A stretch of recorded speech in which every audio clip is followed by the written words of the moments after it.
வணக்கம். நாலடியார் பாடல் எண் 108. அறியாரும் அல்லர் அறிவது அறிந்தும் பழியோடு பட்டவை செய்தல் வழியோடி நெய்தல் நரவு உயிர்க்கும் நீள்கடல் தன் சேர்ப்ப செய்த வினையான் வரும். முதலில் ஆடு முன்னிலையாக முனிவர் சொன்ன சொற்களை எடுத்துக்கொள்வோம். வழியோடி நெய்தல் நரவு உயிர்க்கு நீள்கடல் தன் சேர்ப்ப என்றால், வழினா காற்று, வழி ஓடினா காற்று வீசி, நெய்தல் நிலத்து மலர்கள் நரவு உயிர்க்கும். நரவுனா தேன். அந்த தேனை சொரிகின்ற பெரிய கடலினது குளிர்ச்சி பொருந்திய கரைகளை உடையவனே. இப்போ ஆடு முன்னிலை விழி முடிஞ்சிருச்சு.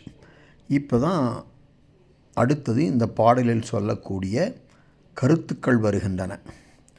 அறியாரும் அல்லர், சிலர் செய்யத்தகாத காரியங்களை செய்கிறார்கள். அவ்வாறு செய்பவர்கள் நன்மையும் தீமையும் அறியாத அறிவு இல்லாதவர்கள் அல்லர். அறிவது அறிந்தும் என்றால், அறிய வேண்டியவற்றை அறிந்து வைத்திருந்தும் பழியோடு பட்டவை செய்தல். உலகம் பழித்து பேசக்கூடிய செயல்களை செய்தல் என்னும் நிலைமை எதனால் ஏற்பட்டது? செய்த வினையான் வரும். எப்பொழுது செய்த வினையான்?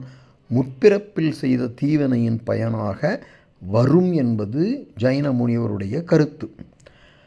இதை உறுதிப்படுத்தும் வகையில் ஐயன் திருவள்ளுவர் கூட சில நூற்பாக்களை, சில குறட்பாக்களை இயற்றியுள்ளார். பேதை படுக்கும் இள ஊழ் என்று ஒரு குறளில் உள்ளது. அதாவது அறியாமையை உண்டாக்குமாம் தீவினை. அறிவுடையவனுக்குமே அந்த தீவினை வேலை செய்யும் நேரத்தில் அவனுக்கு, ஒரு அறிவுள்ளவனுக்கு கூட அறியாமை முன்னாடி வந்து நிற்கும். அதுதான் பேதை படுக்கும் இளவூழ். அடுத்தது, அவனுக்கு சோம்பேறித்தனம் வரும். சோம்பேறியாக இருக்கக்கூடாது என்ற அறிவு இருக்கும். ஆனாலும் கூட கைப்பொருள் போகூழால் தோன்றும் மடி அப்படின்னு ஒரு ஐயன் வள்ளுவர் சொல்கிறார். இந்த கூற்றுகள் இந்த நாலடியார் பாடலின் கருத்துக்கு உரம் சேர்ப்பதாக உள்ளன. சரி, அடுத்தது இந்த பாடலில் இது ஒரு நேரிசை வெண்பா. நேரிசை வெண்பானா எதுகை முதல் 2 அடியிலும் எதுகை ஒன்றி வரணும், தனிச்சொல்லும் எதுகை ஒன்றி வர வேண்டும். இங்கே 2வது எழுத்து வேறு வேறு எழுத்துக்களாக இருக்கிறது. ரி, லி, லி என்பன.